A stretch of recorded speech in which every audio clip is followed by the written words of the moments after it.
Thank you for joining us on Frontier Gaming Channel. My name's Dawson, and this is Adam. We're here to talk to you today about the Imperial Knight's Codex. Yep.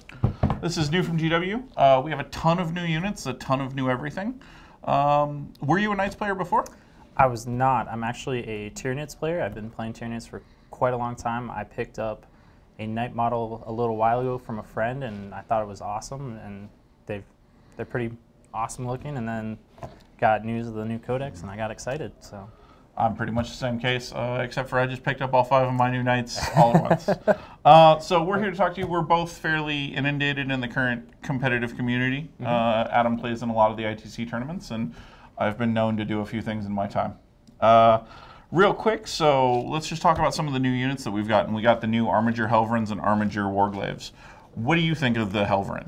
I'm kind of in love with the Hellrun right now, just because of the autocannon that it has. You get 43 shots combined because it's 2d3 shots apiece. And that's 4d3 shots? Yes. Okay. So minimum of 4 shots, max of 12 right there. And that's per gun? No, per model. Per model. Yep, okay. per model. So you get 12 shots apiece, and these clock in at like 170 some odd points? Yep. Okay. I think that's a pretty good shot. And yeah. the big thing on this one is the 60-inch range, though. Right? Yes. Like you're reaching from one end of the table to the other. Pretty much, you know. On an incredibly fast model, because that's the thing with these is their non-advance is 14. Their move is like 14. Which is crazy, because you're looking at kind of like speeders to flyers at this point. Yeah. And then reach out and touch anywhere, right? Like, because 14 and like you're talking at 78 inches or 74 inches without advancing, and there are of course definitely like the CP, the command point stuff, and all of the other stuff can definitely make it so you can reach out even farther. Agreed. And so like on top of that, the big thing that I like is it's strength 7, so you're wounding most things on 3s. Now some of the bigger vehicles you're going to be on 4s, and then the big stuff like Shadow Swords or other Knights on 5s. But these aren't really designed to kill those other things. These are definitely like, I'm going to kill a bunch of little dudes, or actually just I'm going to murder medium stuff, right? Like we're killing Hive Guard, we're killing Wraiths on a single shot, Destroyers on a single shot. A lot of of the tougher multi-wound models, we're just putting out tons of damage. Or even if you just sneak two in against like a captain, you're killing a captain, right? So even against stuff with like a 2-up save, throwing this amount of shots at it, you could definitely get like 2 1s and just watch 6 wounds pop up. Yep. And the reason being is because they're straight 3 damage. There's no D3 like most of the higher stuff is, which is awesome. You don't have to worry about inconsistency of rolling those 1s and kind of being bummed out that what you're trying to kill doesn't die that turn. I think they're a fantastic unit. I think we're going to see them competitively, especially when paired with the larger Knights. I definitely agree. Okay.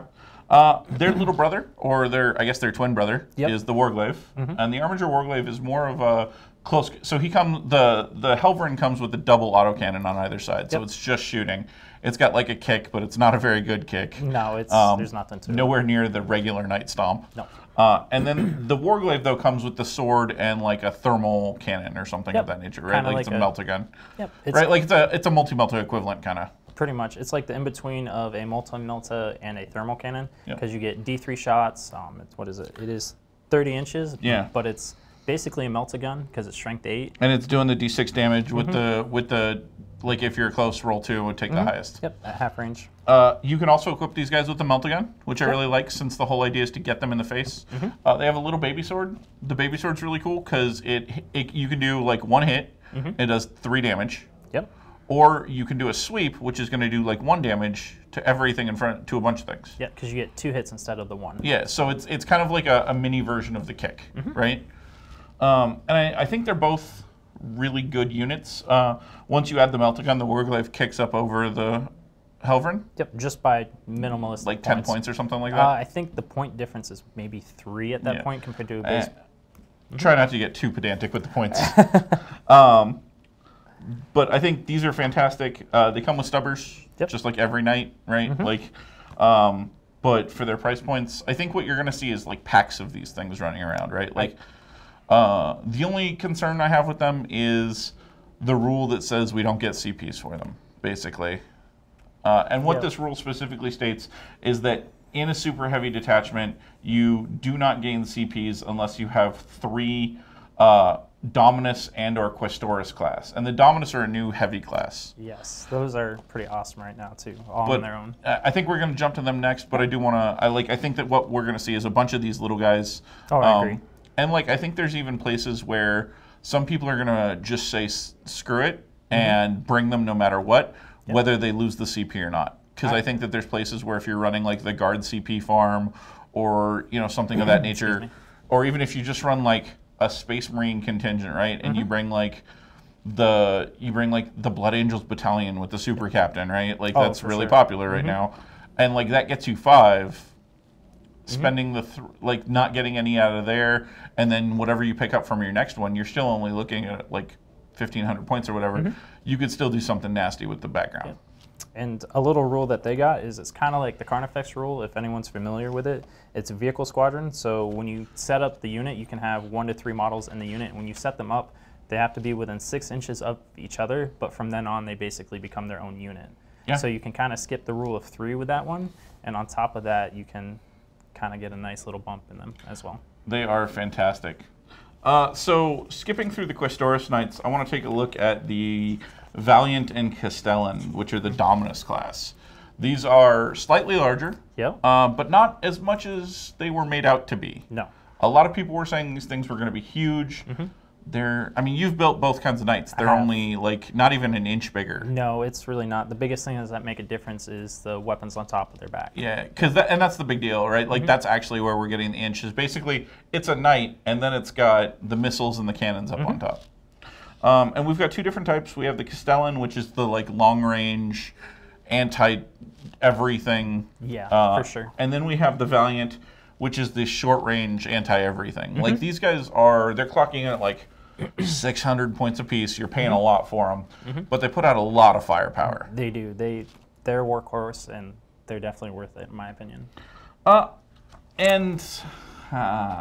think the Castellan is definitely worth it, but in my opinion, the Valiant just cuts a little close. One of the things that I find the problem with these is that they only have the 4-up weapon skill. Yeah. So if you're trying to kick people, it's... If you're trying to kick people, and like the Valiant wants you to be so close, yes, it does. You're going to be kicking people. Because I'll tell you what, if I can get like 6 Wraiths into this thing, I'm going to all day, right? And I'm going to make it so you can't walk over me because they're beasts. All I have to do is get them at the 4 corners, and you can't go anywhere. And the 4+ and then the 3-up invuln, like I don't think you're going to get there, right? But the cool thing is the Overwatch, though, because it's got an 18-inch flamer that does 3d6 shots. So you could possibly knock them out on Overwatch. Possibly. Titanic gets Overwatch? Yep, they do. Okay. It's not a macro weapon, so they definitely get Overwatch. Oh, because it's not macro. Yeah. Okay. And that's possible. The problem with that is there's so many things that can soak Overwatches nowadays, right? Like command barges, like and just to bring up Necrons. I mean, you could do it with Gaunts. Yes. Right. 30-man Gaunt squad. And there's so many things. Like you give a squad feel no pain, or you send the Blood Angel super captain in, which you can't Overwatch, and he's doing 4 damage a pop, still wounding on 3s because he's got the +1 to wound. Oh no, wounding on 2s because he's strength. No. Yeah, because if he's strength 8. No, because he's going to be 9 because he's Death Company, so he gets the +1. That is right. So he's going to be wounding on 2s. So 2s to hit, 3s to hit because it's a Thunderhammer, 2s to wound, like 7 attacks, 4 damage a pop. He could just murder it. It's going to hurt. Also, they are not, while they are bigger, they only have 4 more wounds apiece. So we're paying almost double the cost for 4 more wounds. Doesn't feel very good to me. I think they're fantastic models. I think the really big thing with these, especially the Castellan, is if you're going to bring one knight, this is the knight to bring. Yeah, I agree, especially if you want a great gunline platform.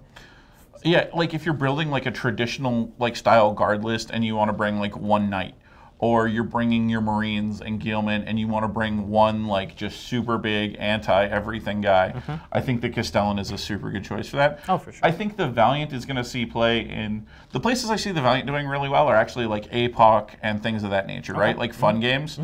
Because out of nowhere, that 10 damage harpoon is going to just murder something. Yes, that's terrifying because it does an additional D3 mortal wounds if it wounds you. And unless you have an invul save, it's going to wound you. Yep.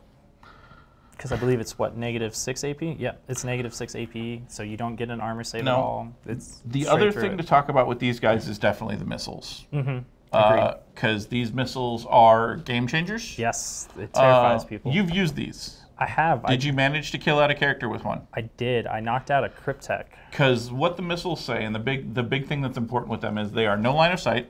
Well, No, they start no line of sight.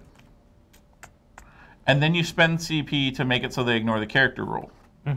And they ignore invuln saves. yes. So And they are, I mean, the damage on them is... D6 damage. They're strength 10 -4 D6 damage. Yep. So the stratagems 2 CP. It's called Oathbreaker Guidance System. So it says use a stratagem before choosing a target for the missile in the shooting phase. That Shieldbreaker missile can target a unit that is not visible to the bearer and can be and target a character even if it's not the closest, which is huge. So like for instance, a Ultramarine gun line that has the banner that has the 3-up and they got Devastator squads, so they're standing back up on a 3 to hit you. So you know you use that CP or that stratagem to try to pop them with a missile. And then you hit them, and you wound them. You're going to wound them on 2s. And I mean, I think the big thing with these is stuff like that, killing out Vexilus Praetors, Pain Boys and Orcs. Oh yeah, for sure. Killing out some of the Psychers, taking out Typhon behind a Poxwalker Bomb, right? Killing Ahriman, right? We're going to ignore your invuln and do a bunch of damage. That's huge. The big thing is, 1, you can only fire 1 a turn. Yep. And 2, the Castellan only starts with 2. Yep. The Valiant starts with 4, but those are interchangeable with the other guns. They are. Although I really do like the Siegebreaker guns. They're much more reliable because you can only use 1 a turn. But with the Siegebreaker cannons, you get 2d3 shots a turn for, well, each gun actually. Yeah, and they're, I mean, strength 7 -1 D3 damage, right? Like, they're really, like, that's a good gun. It's not fantastic, but at like 35 points a pop, they're pretty good. Yeah, it's not something to look over for sure. The other new stuff we got is 1 more basic knight in the Questoris class, and then his kind of character upgrade. Yes. Which is Canis Rex in, or I guess he's riding, it's Sir Hector riding Canis Rex. Correct. And that is the Knight Preceptor. Yep. And this guy has a cool, this guy is like the jack of all trades. He is. Right? The only problem is like it's a master of none. That's true. Right, like because it's a D6 gun, right? We've got D6 shots. Yep. Well, the gun has 2 different firings. It does, which is actually pretty cool. So it's called the Las Impulsor. You get 2 different firing modes. You get low intensity, which is 36-inch heavy 2d6. It's going to be strength 6, -2, D3 damage. So it's going to be kind of better for killing out hordes or stuff with less toughness that you need to kill multiples of. Or if they're getting close, 18 inches, now you basically got a D6 strength 12, -4 D6 damage gun, so it's pretty beefy. And then on top of that, he comes with a chain sword. You can swap it out for, excuse me, a gauntlet and whatnot, and it gets pretty good. And then one of the rules is awesome that it has. Which one? The Mentor rule. Oh yeah. So it re-rolls all hit rolls of 1 for friendly household armature class within 6 inches. Yep. This is insane. The big problem is, as of yet, this kit has not even been announced yet. Yeah. It's kind of a bummer at the moment. It is kind of a bummer. It is going to be a cool double kit because we're going to get Canis Rex out of it. For sure. And he comes with a gauntlet. It is not the rumored gauntlet because it was rumored to be no minus to hit. We're still getting the -1. Yep. I think gauntlets are still way worth it. But the cool thing is he hits on 2, so he's hitting on 3s Yep. instead of the 4s, which a lot of the normal shooting ones are. I think he's super good. He is hefty, 450 points.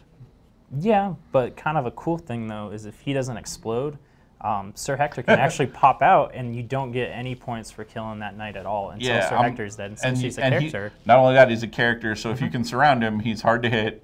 He's going to go run and hide. And I have to imagine at some point in some tournament somewhere, there's going to be a Hector scoring a flag, right? Just making everybody cry because he's a character, and they could be insane. Imagine like all the work you're going to put into to take out a knight, and then all of a sudden it doesn't explode because they still explode on 6s, and then he didn't explode, and now he pops out, and you just need to have one thing that's not a character in front of him, and now you can't shoot him. It's going to upset some people real quick. So we only got 1 more new model, which was actually just the terrain. Yep. And the terrain piece is interesting, Yeah. but I don't think it's going to see much play. I don't really see it competitively. Correct. It's neat, and The only reason is the rules are neat for it. So basically, excuse my pronunciation, I'm bad with this, but it's auto sacristan. It's a sacristan forge shrine. Yep. So at the end of your movement phase, one Imperial Knight from your army that is within 1 inch of this model can use the forge shrine's auto I give up. Don't worry about it. Yep. Sorry, guys. If it does so, it cannot shoot or charge this turn, and its attacks are reduced to 1, but then it can pick one of 3 things to do. Basically, you're going to give up your whole turn of shooting. Yep. And you're going to get some bonuses. One is you're going to reload your missiles. Yep. Sweet. Which, considering a 7-round game, if you're firing 2, I guess that's not bad, right? That's not bad. Fire 2, so you, turn 1 and turn 2, you fire off 1. Turn 3, you give up shooting. Turn 4, you fire 1. Turn 5, you fire 1. It's not bad. But the real thing is it really worth giving up a whole round of shooting, especially if you have the Castellan? I think it depends, right? Like, if there's a million characters on the table, it could be really good. If you have a bunch. And once again, I think the big place this is going to show, though, is, like, Apocalypse. Because the other one of the other ones, there's basically 3. One of them heals for, like, 3 wounds or D3 or something. And let's be honest, if you've got 24, healing for D3 is not a good feeling. Yeah.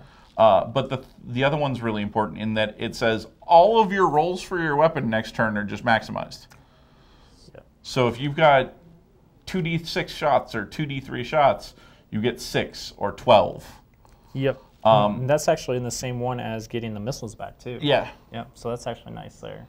So I think what's interesting with that is you could, like, fire them off, walk over to this thing, and just, like, next turn, that's dead. Yeah, that's gone, for sure. And the other one is you get to add an extra 6 inches to your move characteristic. So if you need to get across the board ASAP. I mean, the problem is it's going to be so far back into your backline because it's not like it's not something anybody owns.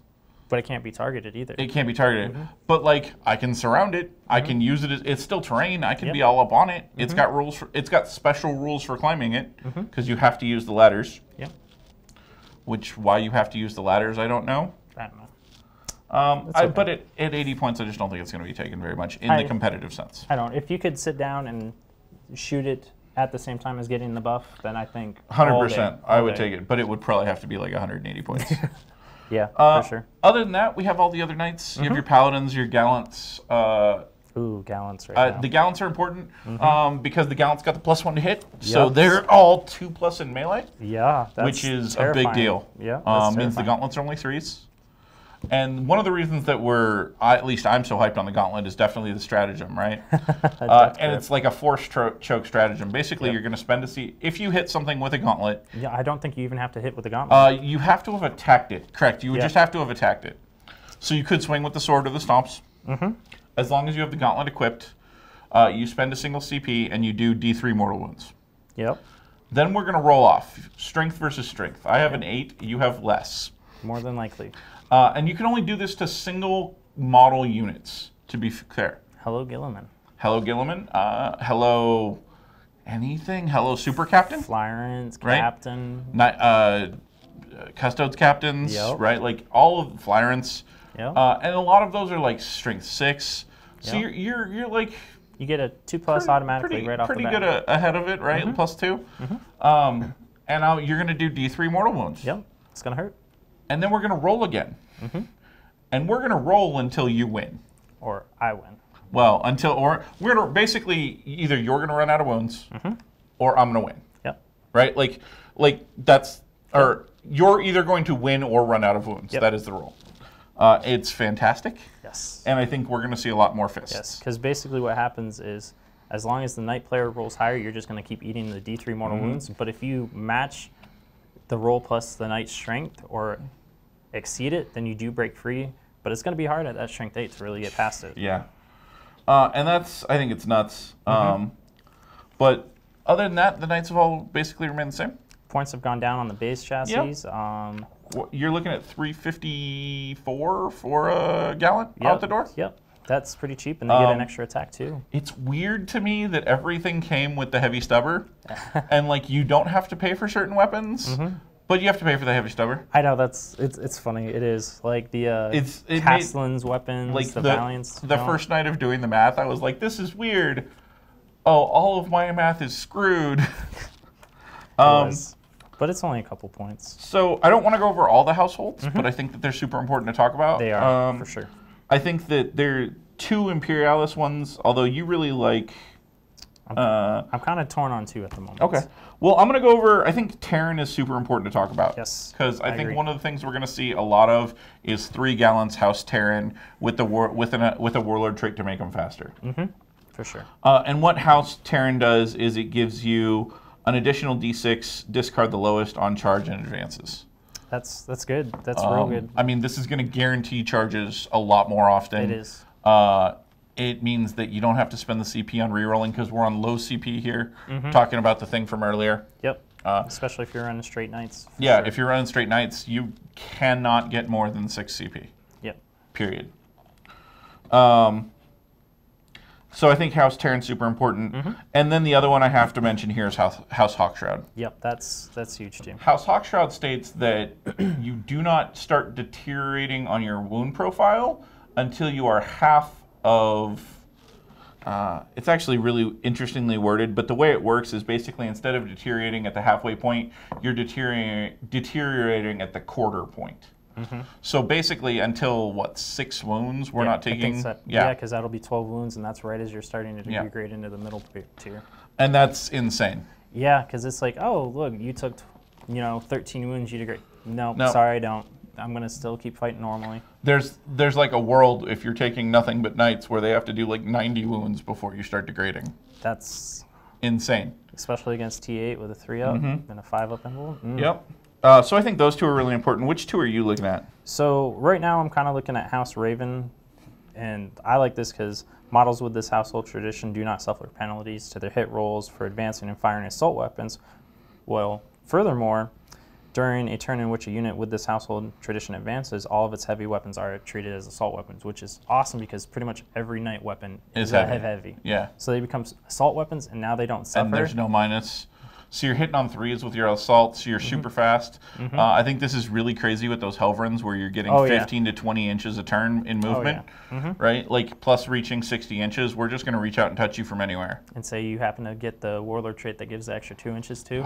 That's a big Warlord trait for me. I want to talk about that one when we get there. And then the other house I was looking at is House Morton. It's not so much for the actual trait, but there is a stratagem later on that's going to be huge, especially against a lot of ITC players who have -1s to hit, -2, and so on. There's so many stratagems. I don't know how many to go over. I think that I want to. There's a couple of important ones. There's the stratagem to make +1 invuln for a turn. Yep. Rotate ion shields. The big thing here is rotate ion shields can be combined with the Warlord trait. Yep. And the Warlord trait's going to give you a 4-up invuln. So we're going to rotate ion shields down to a 3-up invuln. To a 3-up invuln. There's also another one that allows us to get a 2-up armor save. There is literally a turn here where my knight could be 2+, 3+. I think it's actually an artifact too, so you don't even it is an artifact. Yeah, so that's insane. Good luck. Good luck with that one. That's like So I'll let you touch on some, and then I got some that I think will make some salty people. I think that the only other stratagems that I think are really important here are Exalted Court and Heirlooms of the household. Okay, yep. Heirlooms is we can actually hand out heirlooms to anybody we want. Not anybody we want to, but we can hand them out to more than just our main warlord. Yep. Basically what we do is we make additional models, characters and give them things, heirlooms. This is fantastic. The only problem is if you're running all knights, this is going to start to add up those CP real fast. It does. You could literally just out the door not have any CP to play the game. And I know someone was talking about doing that. I think there's a place for it. Yeah. I don't know that I think it's great. It's kind of scary to think where everyone else is going to have all these stratagems and command points to do rerolls, and you're just like, I'm here, I'm going to do what I can. I think at the other point, like, we played 40K without getting rerolls before. We can do it again. I think so too. Some of those old school players that came from like 5th edition and 6th edition and even 7th edition where rerolls only came from very specific places. I think we can make do with it. Twin linked, that kind of thing. And I think that it's got a world, right? And some of the relics are nuts. They are. 2+ armor save, calls thing. Calls wrath, 5-up invul in combat. Yeah, just all kinds of insane stuff. Which, FYI, rotate Iron Shields does affect that. Yeah, so you can go to the 4-up. That's terrifying. And then Exalted Court is huge. Yep. That's once again, what we can do is start having more than one Warlord. And the interesting thing is that it doesn't change your Warlord for Slay the Warlord. No, it does not. So they just get Warlord Traits and they become a character. Which means that we can keep one of our back knights as our Warlord, and we can throw that extra Warlord trait on the guy we're going to throw up. And I like it for the give up the 4-up. I like it for giving out. I really like it for giving out the speed. Yes, that's going to be huge, especially if you got the 3 Gallants. So like me, I'm going to do the triple Gallant double Warden. And like one of my Wardens is going to have the 4-up invuln, and my Gallant is going to get the speed, and I'm just going to throw them forward. Yep, that's terrifying. That is terrifying. And then like we talked about the guidance system for the missiles. We've done Death Grip. Some of the ones I like is Noble Sacrifice for 2 CP. Basically what it says is for Armature class or Questoris class, they explode on a 4. And for Dominus class, I forgot to touch on this earlier. When Dominus class explodes, they roll 2 dice, and if you get 1/6, they explode like normal, I believe. Let's see here. It's D6 inches, and it's D6 mortal wounds. But if you happen to explode on both dice, it goes to 3d6 inches, doing D6 mortal wounds to everyone. So Noble Sacrifices, you just need 2 4s to. Yeah. So you just purposefully run it forward and blow it up. Yeah, for sure, and that's gonna hurt. And I think there's going to be places for that, but once again, you're definitely going to have some sort of CP farm to pull off some of this stuff, right? Yep. You are not going to run the straight Knights army and make it work. And then I think one of the last ones I wanted to touch on was for House Morton, like I said earlier, for what I wanted to take them for is right now I'm seeing a lot of guys have -1 to shoot, -2 to shoot, and that's going to hurt when you're shooting on 3s, and now you're going to be hitting on 5s. It's going to make it real hard to bring things down, especially when they have a lot higher model count than you do. And so what it is, it's called Slayer Shadows for 1 CP. Use this stratagem in your shooting phase before choosing a House Morton unit from your army to shoot with. Until the end of the phase, that unit ignores all modifiers, positive and negative, when making its attacks. So that becomes huge. So you're not going to suffer any negatives to hit. You're going to start ignoring all the other modifiers as well, so like the wounding stuff and so on and so forth. There's a couple other cool ones that are, that's insane, right? Yeah, it helps. There are 2 other ones that I think are big, and they're in the house specific, like Morton. Yep, the Hawkshroud one is insane. You charge my knight, cool, I'm going to spend 2 CP, and now my knight gets to Heroic Intervention. That's insane. Yep. On 6 inches too, not 3 inches. Is it? I think you get to do D6 damage. D6 inches actually, 2d6 inches. So. Oh, it moves up to 2d6 inches, yeah. But you have to, and you have to be within 12. And that model also gets to fire Overwatch for them as well, so it's kind of like the old Tau one. Yeah, it's super insane. Yeah. And then the other one is the Anti-Psyker one, which gives you a 4-up Feel No Pain, basically, to any damage you take in the Psychic phase. Yep. Hey, is Magnus on the table? Because I don't care. No, I'm going to ignore most of these. And that's nuts. I think that there's tons of, there's so many good stratagems, we can't even cover them all. No, we got, what, we'd 4 be 2 pages hours of long. it? Yeah, 4 pages. 4 pages. 22 stratagems, I want to say, something like that. And then I think Knights also have the most artifacts, too. It's like 20-somewhat artifacts. It's ridiculous. Real quick, Warlord Traits. We have +2 to charge and Advances? Run. Yeah. Charge and advance. If you're within 6 inches of that Warlord? Yep. Sweet. So, and that's the thing is, that's the messed up thing with the 3 Gallants is I'm going to give it to the one in the middle, and they're all going to get that +2 because they're all going to be within 6 inches of each other, especially if you're running Hawkshroud, so that then they can be within, they're going to be moving quick. Yeah, and not only that, but they're if you do the House Taran thing, 2d6, oh, it's so mean. 4-up invuln. Yep, awesome. What other ones attract your attention? You know, Cunning Commander's kind of neat. You get an extra CP and you get 1 free reroll. It's okay.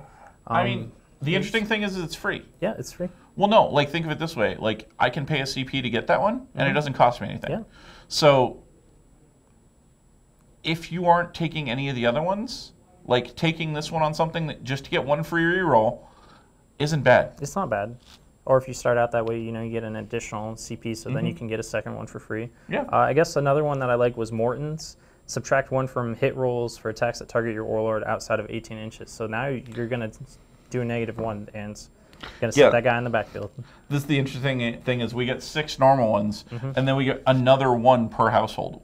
So I think they also have the most Warlord traits. Yeah, so you got, what, 15 right there? Yeah, because there's 9 houses right now. And that's pretty sweet. I like that one. Where was the other one I was looking at? So Raven as well, because I was looking at Raven earlier. Theirs is add 1 to saving throws made for your Warlord against attacks that have an AP characteristic of -1. So give that the 2-up armor, and now you're always sitting at 2-up armor against any -1s. You just ignore it. Yep. And then that's sweet. And you can spend 1 command point and give him a 4-up invul if he's just a regular Questoris. That's sweet. Taran's interesting, where you reroll all failed charge rolls, right? Like, Taran's all about getting up in the fight. Oh, they are. They are. I don't think there's too many heirlooms I want to cover. Okay. I mean, we talked about the 2-up armor. I'm sure you want to talk about Call. I do. I like Call. There's a couple other ones that I like as well. So to start on Call, it is, where did he go? There we are. Questoris Mechanicus side. So you do got to be on the Questoris Mechanicus. You do have to be. I think most of us are going to end up Mechanicus. I am less. I know you like Raven a lot. Which he is Mechanicus, though. Yeah. So this is Mechanicus. Yeah. I think the Imperialis is where I want to be. I think a lot of people are going to go that way too. So basically, Call's Wrath is Questoris Mechanicus model with a Plasma Decimator only. So it's a Castellan only. And it replaces the Barrier's Plasma Decimator, has a following profile. So it's 48 inches, stays the same. Heavy 2d6 shots, stays the same. And now here's the bump. It goes from strength 7 to 8. Yep. AP goes from -3 to 4, and damage goes from 1 to 2. So it's almost like you're overcharging already. You're getting an extra strength, extra AP, and extra damage. So it's a little bit better than overcharging to begin with.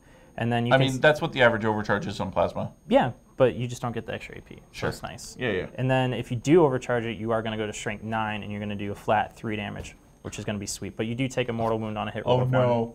What are you going to do? 1 mortal wound out of my 28. Whatever shall I do? Oh no. Bummer. So, like, I saw that and I was like, it's not like D3. No. Like, it probably should be D3. Yeah, it's sweet. I mean, average rolls, you're probably going to get 7 shots out of that, and you probably might get 1 or 2 ones, and no big deal, you know? It's an heirloom that gives you the 4+ against psychic powers. Well, I think there is a stratagem for one of them where you can roll the Feel No Pain as well. Okay. Yeah. Maybe you can do both. Ooh, that would be. Well, yeah, let's you continue and I'll look real quick. Somebody look that up and tell us what we think. Okay. The other thing to talk about is free blades. Yeah, those are pretty sweet. I think free blades are really good if you're not going to bring a bunch of knights. Free blades have a bunch of different qualities and burdens you can take. The burdens only happen if you fail a leadership check. Correct. So the burdens are actually pretty, like, these guys are all like leadership 8 and everything, 9, right? Yeah, like 9 somewhere in there. I think they're all like leadership 9. Yeah. I'm pretty sure Canis Rex is a 10. I think so, yeah, too. I'm pretty sure. But I don't think he's going to be. He could. He's automatically a free blade. Yep, that's true. He is. Oh yeah, because it says right here. It talks about what he gives. He's got set ones. Yeah. And there's some insane stuff in here, but at the same time, you do not get to benefit from the household. You do not. And I think that's too big of a risk for me. But the cool thing is, though, he can count as one of the bigger knights for the Questoris and Dominus towards getting you to that 3 CP. Towards getting you to the 3 CP. He does count, even though he doesn't get it, which is cool. But like, it definitely gives you a lot of flavor, and it could be fun getting some of the burdens. Like some of them, where was it? You have to charge, basically. But that's once again, that's only if you fail the leadership, right? It could be funny, though. You could be like, we'll see what happens. One of them is you have to shoot the closest model. Yep. Or closest unit. Yep. Kind of a bummer. I could don't be, know, depending on what it is. It could be good too. But I mean, some of the bonuses are insane, right? They are. Reroll hit rolls of 1 in attacks against units containing 10 or more models. Yeah. I think that's the one. And like, there's actually the interesting thing about these is how you pick them. It is. So you can pick 1 and 2. So you can pick 1 bonus and 2 negatives. Yep. Or you can roll and get 2 bonuses and 1 negative. I think that but you have to roll for all 3. I think it might be safer to go for that one. I think we go for the roll, yeah, right? I would like Peerless Warrior. That's number 4. So when you get this quality, whether it's chosen or generated, roll a d6 on a 1 through 3, you get 2 extra inches to your movement. 4 through 5, you get 1 extra to your weapon skill, and on a 6, you get +1 to your weapon skill. So what if you take a Castellan and happen to get that 6, and now you're hitting on 2s with a Castellan? That's. I mean, even then, even if you get the even if we just get the 4 or 5, right, and we get them down to a 3+ weapon skill, like now we're stomping on 3s. Yep. That feels really good. Yeah, Valiant's gonna be pretty legit there too. And I think that's one of the things I think with these. I think if you're bringing a bunch of knights, we want the households. We do. Right? We need the protection the household's going to get us. But if we're bringing one Castellan, one Valiant, we're just bringing Canis Rex, I think going the Free Blade route is really good. It'll definitely give it some flavor too. I don't think I have anything else I really want to cover too much. Okay. Anything you got? I mean, I like the fact they went down in points somewhat. It wasn't insane. It wasn't anything crazy big, but it was definitely enough to give you a lot. So the big thing here is that we went from the possibility of 4 knights to 5. Yep, which is big right there all itself. I'm going to tell you one of my lists, and then we're going to go through one of yours, and then we're going to finish with the one that I think is maybe the scariest one that we're probably going to see in tournaments. Okay. So my list that I'm taking to the GT at the end of this month is going to be 3 Gallants, just straight. I think one of them has the bad missile launcher head thing, right? The 12-point one, because I had like 15 points left. That's not bad. I'm running 2 Wardens with the Iron Storm missile pods, so they've got the extra 3 Strength 8 missiles. And that's 12 shots apiece from the Avenger Gatling cannons. Yeah, so you're looking at 24 right there. So you're looking at 24 shots there. We have all the heavy stubbers. I'm going to give them. One of them's going to get the 4-up invul, and one of the Gallants is going to get the +2. Why would you not? And I'm going to throw. And I'm House Hawkshroud. So in this world, I have 120 toughness 8, 3+, 5+. There's a potential where you have to do over 90 wounds before I start to degrade. That's like what do you do at that point other than? I think the interesting thing here is it's going to be like a gatekeeper army, right? Like in tournaments, it's going to be something insane, and if you go up against the wrong thing, they have no answer. Like Drakari, if they're bringing nothing but splinter cannons and everything, they're going to have a big problem, right? They need to have those dark lances, and they need to have a lot of them. I think my biggest thing that I'm afraid of is double Shadow Sword.